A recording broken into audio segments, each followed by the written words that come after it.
Hello everyone, আমি নীরব Hasan. So আজকে আপনাদেরকে আমি দেখাবো যে pseudo classes and styling links. ফার্স্টে আপনার কোড এডিটরটি ওপেন করতে হবে। এখানে আপনি দেখতে পাচ্ছেন যে আমি চারটা অলরেডি লাইন নিয়ে রেখেছি প্যারাগ্রাফ ট্যাগ। সো একটা চেঞ্জ করলে সবগুলো চেঞ্জ হয়ে যাবে, আপনি এটা দেখেছেন, এর আগে করেছি। সো এখন আমি ফার্স্টে আপনি এটা নিব, সেটা হচ্ছে যে পি ট্যাগটাকে আমি ধরে নিচ্ছি, এটা আমি আগে করে রেখেছিলাম। যাই হোক, এখন আমি ট্যাগটাকে নিচ্ছি পি। এখন এই ট্যাগটাকে আমি যদি ফার্স্ট প্রত্যেকটা লাইনের ফার্স্ট একটা আমি চেঞ্জ করতে চাই, first second third and fourth, এটার প্রত্যেকটার যে ফার্স্ট লেটার সেটা যদি আমি চেঞ্জ করতে চাই তাহলে কীভাবে চেঞ্জ করতে হবে, সেটা হচ্ছে যে ফার্স্টে আপনার ফার্স্ট ফার্স্ট লেটার দেন এখানে যদি আপনি কালার দেন, কালার রেড, দেখেন অলরেডি কিন্তু চেঞ্জ হয়ে গেছে। সো এখন আপনি ধরেন সাপোজ এটা ফার্স্ট লেটার চেঞ্জ হয়ে গেছে, এখন আপনি এটার মধ্যে আপনি কোনো ওয়েট দিবেন, font weight bold, already bold হয়ে গেছে, সো এখন এর মধ্যে আপনি ফন্ট সাইজ দিবেন, ফন্ট সাইজ ধরেন সাপোজ 20 পিক্সেল হয়ে গেছে অলরেডি। সো এখন যদি আপনি এখানে 30 পিক্সেল দেন, 30 পিক্সেল এটা বড় হয়ে যাবে। সো আমি এখন 20 পিক্সেলই দিই, কন্ট্রোল এস, 20 পিক্সেলই দিই, কজ এটা দেখতে সুবিধা, দেখতে আসলে ক্লিয়ার বোঝা যাচ্ছে। সো এখন আমি যদি নতুন করে একটা প্যারাগ্রাফ নিই, সাপোজ একটা প্যারাগ্রাফ নিচ্ছি একটা ডিভের ভিতরে, ডিভ ডিভের ভিতরে আমি প্যারাগ্রাফ নিচ্ছি,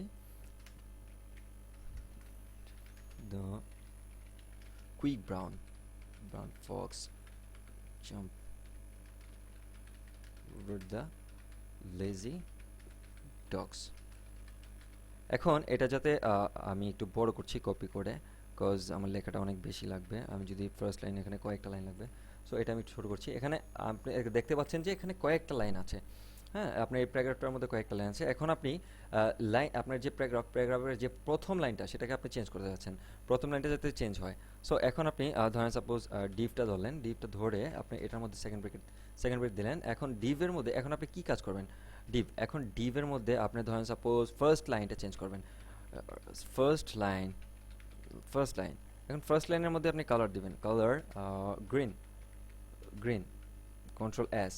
সো এখন আপনি রিলোড দিলে দেখতে পাচ্ছেন যে চেঞ্জ হয়ে গেছে। এখন আপনি এটা বড় করে দেখেন যে ফার্স্ট আপনি যত বড়ই হোক না লাইনটা, আপনার রেসপন্সিভ টাইপ কিন্তু হয়ে গেছে। সো এটা বুঝতে পেরেছেন আশা করছি। এখন আমি ধরেন সাপোজ আপনি ফার্স্ট লাইন, এখন আপনি ফার্স্ট লাইনে আপনি ব্যাকগ্রাউন্ড কালার দিলে ব্যাকগ্রাউন্ড কালারও চেঞ্জ হবে। এখন আমি আরেকটা, এখানে আপনি ধরেন সাপোজ আমি এটাকে নিয়ে, বা আপনার এখানে আমি আরেকটা ডিভ নিচ্ছি, একটা প্যারেন্টস নিচ্ছি এবং কিছু চাইল্ড নিচ্ছি। ডিভ হচ্ছে প্যারেন্টস, এখন এটার মধ্যে আমি কিছু চাইল্ড নিব, সেটা হচ্ছে চাইল্ড হচ্ছে H3, সাপোজ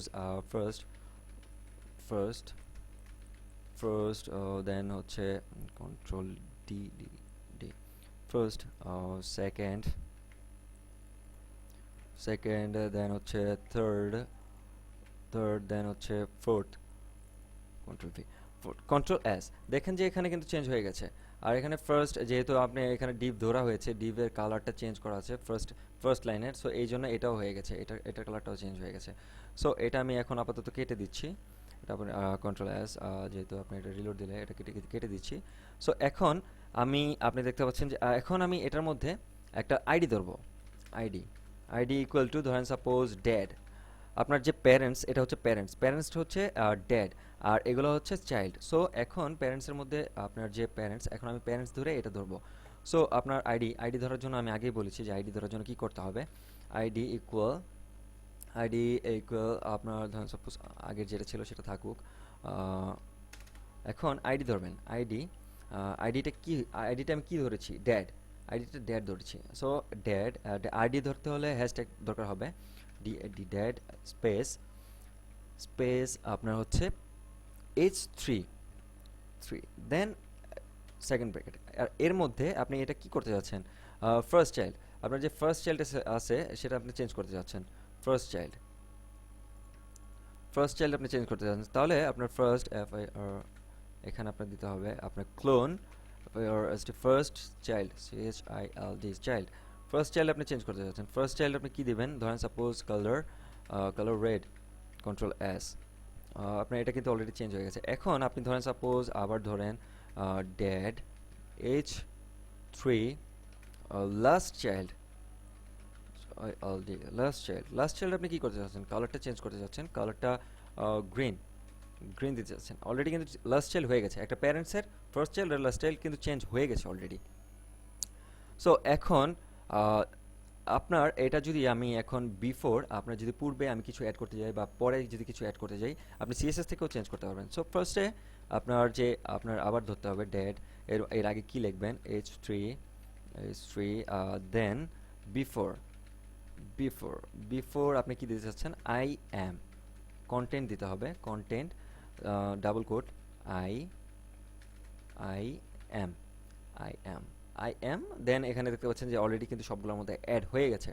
সো এখন আপনি যদি আবার ধরেন আপনার লাস্টে বিফোর আফটার, আপনার যে ফার্স্টে বিফোরে আপনার কী কী দেওয়া আছে, এখন আপনার আফটারে কী দেওয়া থাকবে, এখন dead h3 after, after after আপনি কী দিতে যাচ্ছেন, কন্টেন্ট, কন্টেন্ট ধরেন ডাবল কোটেশন, এখানে আপনি ক্লোন দিতে, সেমিকোলন দিতে ভুলবেন না।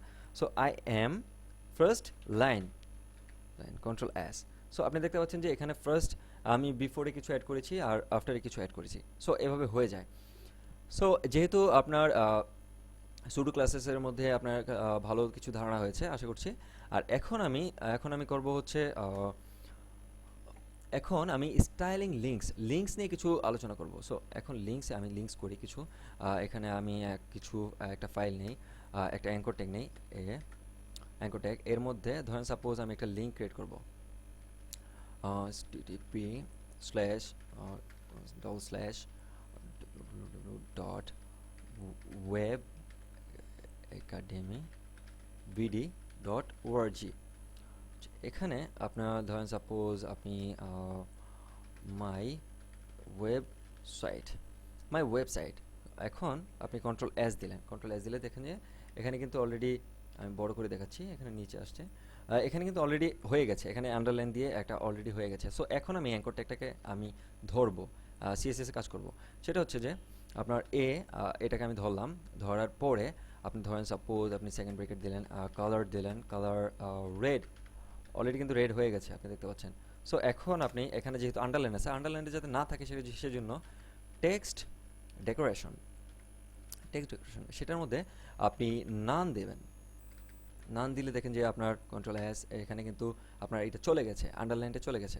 সো এখন আমি এর মধ্যে আমি কয়েকটা কাজ করব। স্টাইলিংয়ের মধ্যে, লিঙ্কসের মধ্যে চারটি কাজ আছে। সেটা হচ্ছে যে একটি আপনি দেখতে বলেন যে আসলে আপনার এটা আপনি কাজটা করলাম, যেটা হচ্ছে যে আপনার আন্ডারলাইনটা চেঞ্জ করে দিলাম এটার ভিতরে। এখন আমি তিনটি কাজ করব। সেটা হচ্ছে যে আপনার এটা উপরে যখন আমি হাত রাখবো তখন যাতে এটা কালার চেঞ্জ হয়ে যায়, হোভার, এটাকে বলে হোভার, ভিইআর, হোভার। দেন হোভারটা কি হবে, colour orange, orange, orange, control S. আপনি এটা দেখতে পাচ্ছেন যে এখানে আমি হাত নাড়াচ্ছি, এটা কিন্তু অলরেডি চেঞ্জ হয়ে যাচ্ছে।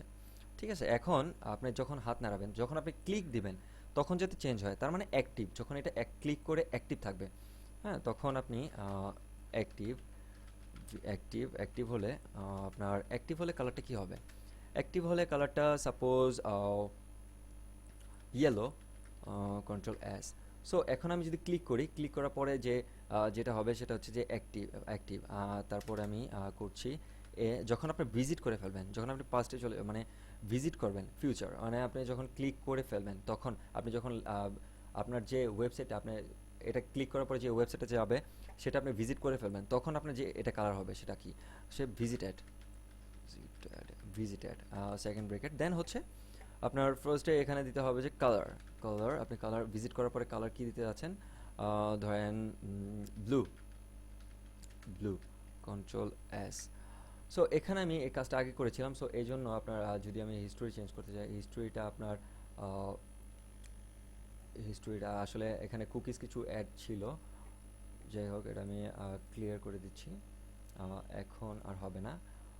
দেখতে পাচ্ছেন এখন কিন্তু হচ্ছে না, যেহেতু এর আগে আমি কাজ করেছিলাম। সো কুকিজ অ্যাড ছিল, এই জন্য আপনার ওটা দেখাচ্ছিল। সো এটা ব্লু, এখন কন্ট্রোল এস। এখন আপনি ধরেন সাপোজ এখন আপনি ফার্স্টে দেখতে পাচ্ছেন যে এটা রেড ছিল, রেড আছে, হোভার করছে, হোভার হচ্ছে অরেঞ্জ, দেন অ্যাক্টিভ, ইয়েলো, দেখতে পাচ্ছেন অ্যাক্টিভ কিন্তু ইয়েলো, হ্যাঁ, অ্যাক্টিভ ইয়েলো আর ভিজিট। এখন আমি ক্লিক করলাম, ক্লিক করার পর আমার ওয়েবসাইটে আমি চলে গেলাম। সো ব্যাকে গেলাম, এসে দেখলাম যে এটা ব্লু অলরেডি হয়ে গেছে, মানে ভিজিট হয়ে গেছে। আশা করছি বুঝতে পেরেছেন। Thanks for watching.